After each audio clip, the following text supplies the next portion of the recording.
Okay, let me guess. You've been learning English for a while, right? You can read articles, no problem. You can follow movies with the subtitles on. But the moment a native speaker talks to you in a real conversation, your brain just freezes. It's a super frustrating feeling, isn't it? So, what is going on there? I mean, why does your brain, which is an absolute pro at reading English, just seem to give up the second it hears it spoken? It's a question that drives so many of us language learners crazy. Well, what if I told you this isn't actually a listening problem at all? What if the real issue is a habit problem? And what if the fix isn't hours of more studying, but a simple 2-minute habit that can totally rewire how your brain works? All right, so let's talk about this listening brain freeze. Let's dive in and figure out why this thing even happens in the first place. The answer is actually pretty simple.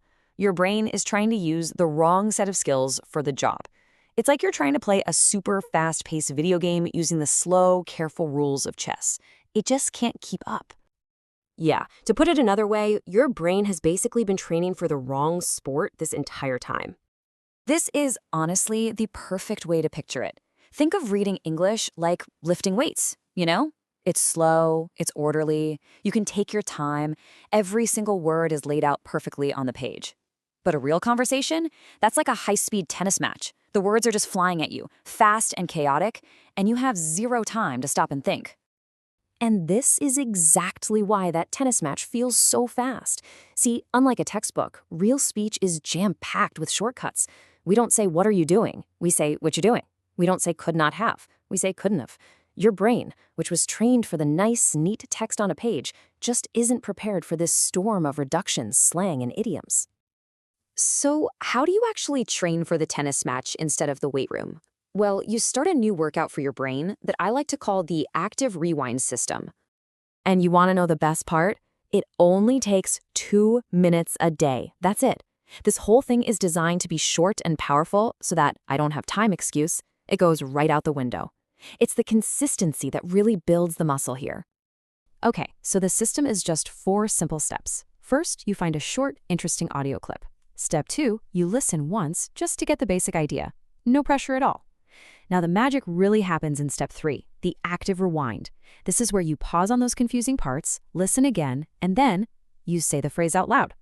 And finally, step 4, you take a victory lap by listening one last time to feel that amazing difference in your understanding. You know, theory is great and all, but let's actually see this system in action. I'm going to walk you through a quick demonstration right now. Okay, let's say we picked this clip from a podcast. The first time you hear it, it might just sound like a complete blur of words. Maybe you catch weekend and couch, but the other phrases are totally confusing. We're going to decode it piece by piece.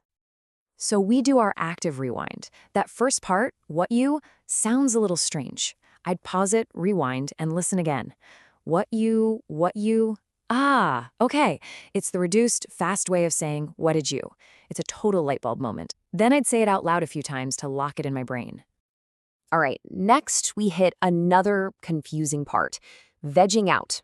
I've never heard that before. So I'd pause, maybe do a super quick search on my phone, and boom, I discover it's slang for to relax and do nothing. Now that part makes perfect sense. And finally, this one, just what the doctor ordered. That's clearly an idiom, right? So a quick lookup tells me it just means exactly what was needed. Another piece of the puzzle solved. And now it's time for the victory lap. We listen to the whole clip one more time. So, what'd you get up to this weekend? I was gonna go hiking, but I ended up just vegging out on the couch. Honestly, it was just what the doctor ordered. Suddenly, it is crystal clear. See? We didn't just listen, we actively decoded it. So you should really start to think of this as your daily workout. It's a short, super focused training session for your listening brain. So what's the long-term goal of this workout? It's pretty simple. You're retraining your brain to recognize real speech patterns, not that slow, perfect textbook English. You're building your comprehension speed and turning a frustrating task into a fun, active game. If you do this consistently, that brain phrase will seriously begin to melt away. Look, we all know that fluency isn't something that's just built in a single day. But here's the secret. It is built daily.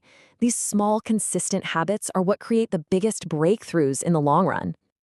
So, I'm going to leave you with a challenge. Don't wait. Find a 30-second clip of a song, a movie scene, or a podcast right now And just try this once. The only question left is, what audio clip will you use for your first practice?